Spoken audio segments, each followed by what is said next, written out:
Wake up, America. Wake up to what Donald Trump is doing. Here he is once again trying to rig the system. He doesn't believe in the rules. We can't stand back and watch this democracy disappear district by district. We have got to meet fire with fire. We're asking the voters for their consent to do midterm redistricting to level the playing field all across the United States. On November 4th, you have the power to stand up to Trump. Donald Trump, you have poked the bear, and we will punch back. This is a serious moment. Wake up. There are a few reasons why that new ad from Gavin Newsom is so devastating. First and foremost, it's garnered a ton of attention online, and attention in 2025 for one person often comes at the expense of another. Don't think that Donald Trump can't see that for the last few weeks, Newsom is garnering more eyeballs than he is. And with Newsom now releasing commercials, it looks like he's leaning in, not out.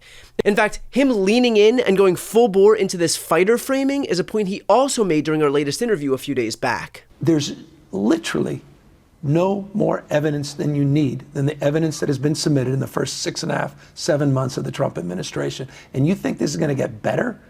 You think if we just say, well, Mr. Trump, it's fine. We know it's a race to the bottom. You may call upon those other states. Can you just do 5 and California will stand down? Yeah. God damn it, enough. Yeah. Democrats, stop being weak. Step up.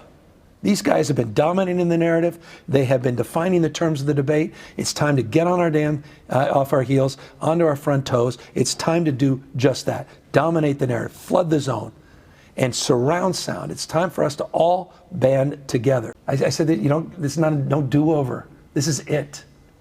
Wake up to what's going on in this country. And I'll iterate, I'll try anything. That's what that represents. I'm just trying to break through, man. I'm just trying to be accountable, to be able to look at my kids, that, I woulda, coulda, shoulda, know that I did everything I could. And you know what? See what fate brings. But we're gonna put everything on the damn line. And that's, why I'm proud of the folks from Texas. And that's why I'm proud of folks showing up at the No Kings rally. People haven't given up yet. Yep. I'm telling you, we can win. We're gonna do this. We can win this November. We can win next November. And then we can get this country back on track. And so again, we can all see that Newsom is leaning heavily into the fighter framing, something I've personally been begging for years. The fact that he's getting attention now is not just offering him positive reinforcement, it's sending a message to the rest of the Democratic Party that this is what the country is looking for. I can't tell you how many videos I've watched online from people saying something along the lines of, I don't know that Newsom aligns perfectly with my politics, but the guy is the only one out there fighting, so I'm on board. This is a message not just of support for Newsom, but to the other Democrats out there that we are sick and tired of being the party of strongly worded letters. We are sick and tired of putting up with half-assed fights that ultimately end in capitulation because of norms or the parliamentarian or the filibuster. You never see those things stop Republicans. So often, it feels like Republicans won't allow anything or anyone to tell them no, while Democrats will look for any excuse not to get to yes.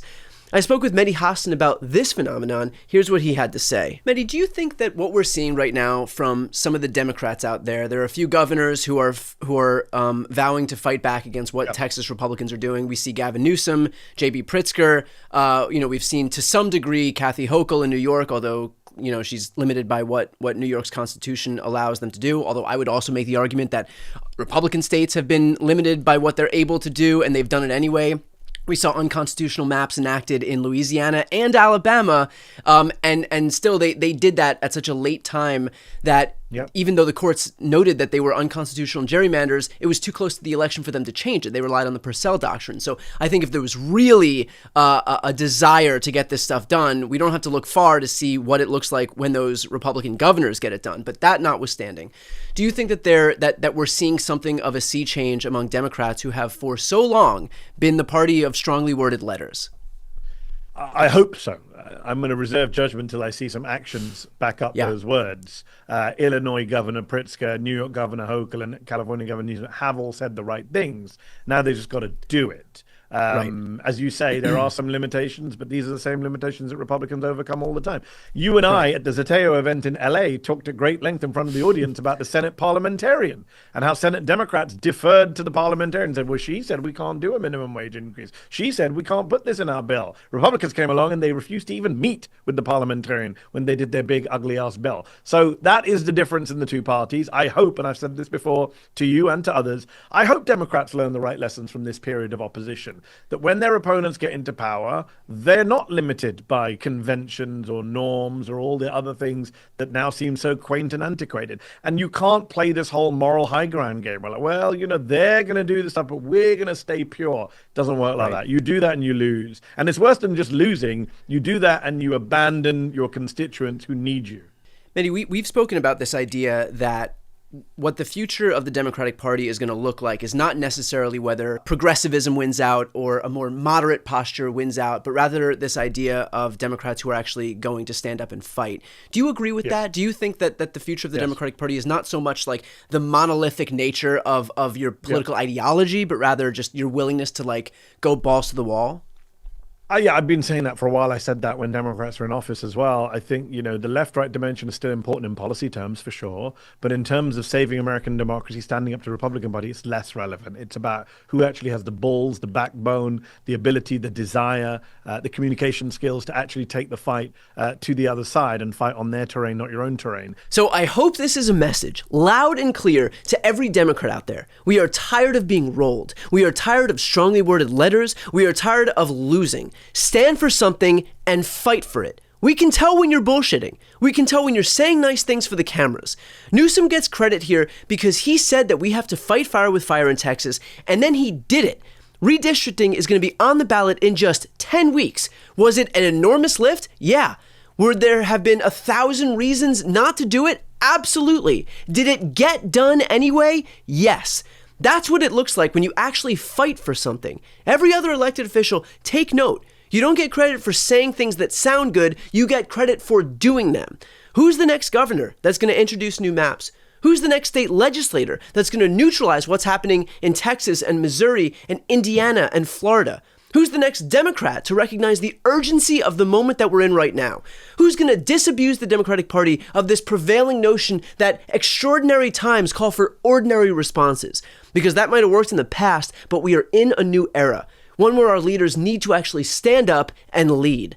To that end, we all have a role to play in this. Part of showing the rest of the country, and certainly the rest of the party, what it means to step up relies on these map redraws here in California actually passing. That means we need to convince tens of millions of Californians in just 10 weeks' time why it is so critical to redraw our maps and neutralize the blatant power grab happening in Texas. Republicans are going to pour millions upon millions into killing this referendum. Why? Because they know it's easier to kill it in California than nationwide. And so all of their money, all of the billionaires are going to coalesce right here into this state.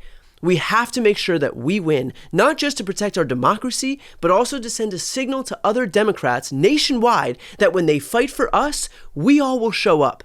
This is going to be an incredibly expensive effort, so if you can contribute anything, please do so. I'm going to put the link to donate on the screen, in the post description, and in the comments. So let's all do our part and fight to save our democracy. Before you go, if you enjoyed this content and you want to see more and support independent media, please subscribe to this channel. The subscribe button will be right here on the screen. But second, the reality is that we are now in a political environment where this administration can lean on any of the social media platforms to suppress certain voices if they don't like critical coverage. That means my longevity here is in the hands of a few tech billionaires who are already making it clear that they are willing to cater to this administration. To that end, signing up for my newsletter is a way for me to reach you directly if that ever becomes necessary. I'll put the link right here on the screen as well, so please sign up. It's free, but there's also an option to do a paid subscription if you'd like to support me and my team. I really appreciate it. Thanks so much for watching.